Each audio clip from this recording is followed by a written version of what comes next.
байгаагүй байна. Тэгээд болохгүй байгаа ганц юм байна. Ус маалла байх шүү байна да. Өчигдөр усан дорчоод унтсан чинь үсээ байгааг байхгүй бисээ боолтоо сая л боллоо. Тэгээд үсээ байгааг унтсан чинь ус маань бүр дэлб явсан байна. За бүгдээ шинэ бичлэгтээ тавтаа морил. Биний өмнөх бичлэг дээр болохоор яг гэрийнхаа нойлоос хийжсэн. Тэгээд бичлэг дээр болохоор хятадын Шинзийн хот дахь Шангрилагийн нойлоос хийж байна. Тэгсэн чинь энэ дээрээ хоол маань таарахгүй байгаа. Хятад хоол нэг амар санаамтлагчтай юм байна. Тэгээд тэрийг юусаа идэж чадахгүй болохоор ерөөсөө таарж байгаа юм гурлан бүтээгдэхүүн, паста, пицца таарж байгаа. Тэгээд тэрийг бараг 7 хоног шахунд идсэн чинь нүүр хөөгөөд нэлээд явсан байна. Өчигдөр дэлгүүр хэсгээд тэгээд авсан юм дараа гоё unboxing бичлэг хийх гэж байна. Тэгээд мэдгүй миний хувьд би өөрөө unboxing бичлэг үзэх айгүй дуртай болохоор бас арай сонирхолтой байх юм болов гэж бодоод газ төглөмний цайганда орхоос өмнө хийх гээд нэлээд ороод ирсэн байна. Uniqlo-гоос тэр нь жижиг сажиг юмнууд их авсан. Гэхдээ арай үзүүлж болох юм бол онцгой юм байгаад байна. Энэ нэлээд амартай юм билээ. Өөр юм судалтай юм байсан. Энд юм судалтай. Хөөнд байлаа. Тэгээ амар сонирхолтой. Би Австралид байхдаа дандаа small юм уу extra small өмсдөг. Яг өмсгөлөөс хамаарат тэгсэн чинь энд ирсэн чинь надад шууд small-нд харах байх гэж би өмсөж үзсэн чинь small нь бүр нэлээд байт юм байлээ. Тэгээд өөрөө сул юм өмсдөг болохоор юм өссөн арай томыг авчих гэж бодоод medium-ыг авсан. Тэгээд бас газар уулзуулсаас хамаарат өмсгөл нь нэлээд жижигхэн эсвэл том болт юм шиг санагдсан. Энэ клубш дараагаас авсан байт юм аа.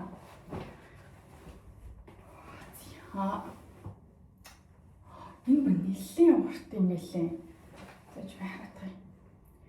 Low rise straight гэдэг. Би тэрийг амар гайхсан. Би нэг өмсөж үзсэн чинь надад бүр амар өргөн байсан. Тэгээд би бодохдоо straight биш wide leg байх гэж бодсон чинь яг бичгтэр бол low rise straight гэсэн. Би нэлээд юм өргөнөөр өмсөх юм шиг байлаа. Тэгээд сүүлийн джинснууд юм амар товчтой болсон байсан. Zippers биш юм. Энэ өмнө бас би medium-ыг авсан. За цонор гэх юм бол тийм хөлөө. Тэгээ бас энэ өмсөж байгаа цамцаа авсан юм байна. Би өмнө нэг яг ийм ижлэхэн цамц мангоос аваад тэрийг 3 жил өмсөд. Тэгээ сая бас дэлгүүр экстрахтаа ингээд яг ижлэхэнийхээ цамцыг ахаад нэмэд авчихсан. Яа тэгээд дараачих нь болохоор нэлээд хөрхөн бодож байгаад авсан байгаа. Тэгээд дэлгүүрсээ явж исэн чинь YSL амар хөрхөн ийм promotion маягийн юм гаргасан байсан. Тэгээд нэг юм жижигхэн sample set бэлгэн дүгнгээд тэгээд би уг нь яг эхлээд ганцхан энийг авах гэсэн баггүй юу. Тэгээд дараа setтэй байгаа юм чинь тэгээд дахиад нэмээд уруулын бодог аваад нэгсэн чинь надаа бэлгэнд хөрхөн киш нөгөөд ийм хөрхөн уруулын бодог өгөөд тэгээд бас юм mini clutch гэдэг нүдний тэн баа.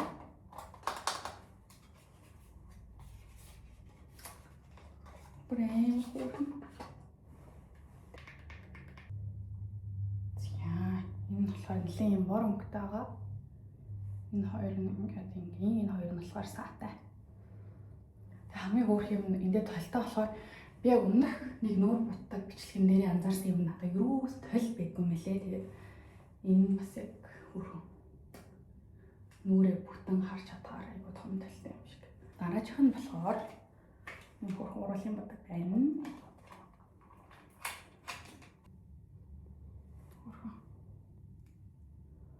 Уруулын бодог байна.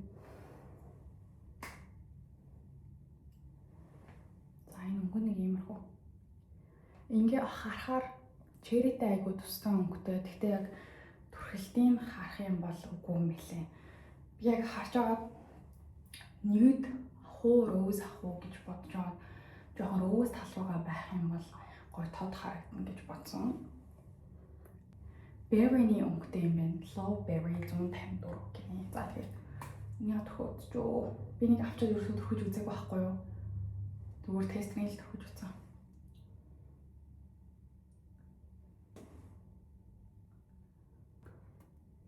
Аха.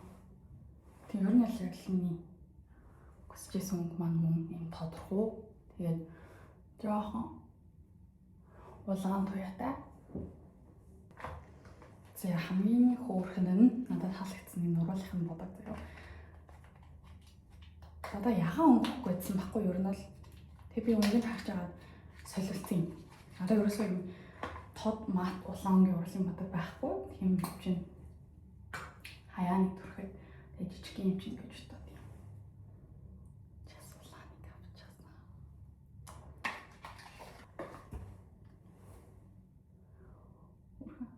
Энэ болохоор юм cushion юм байна лээ.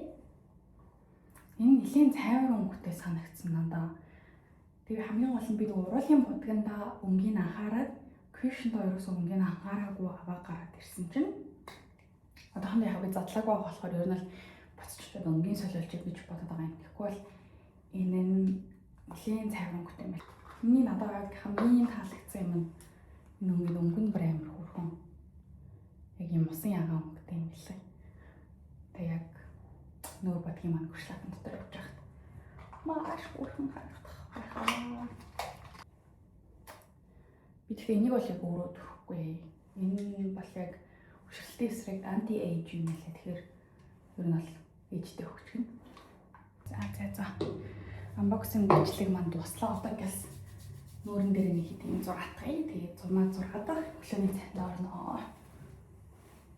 Миний бүр нүүр амар хөөчихсөн. Би ч бол ер нь бол дандаа 52 кг л байдаг. Одоо очиход би 55 хүрсэн баха. Тэгээд зүсэн гэж байна. Божохоор. Тэгэл үнэхээр л яг хятад амьдардаг хүмүүс яг яаж одоо хоол зохицуул гэдэг юм бол ялангуяа монгол хүмүүс гэж би бас гайхаад л байна. Тийм Орос хоолнууд бас байд юм лээ. Орос хоол ч монгол хүнд бас аюу хөргөнд таарчдаг. За солонгос хоол олно гэдэг бол бас чанга үйл ажиллагаа байна лээ. Өөртөө тийм би таад нөгөө түрүүчийн өмнөх бичлэг дээр хэлсэн шүү дээ. Пилатес явж эхэлж байгаа. Тэгээд амьсаа хайгаа чүү ааллаа гэд. За амьсаа олсон. Аюу хөөрхөн амьс олсон мөр хар цагаан 2 сетээр 40,000 гэсэн.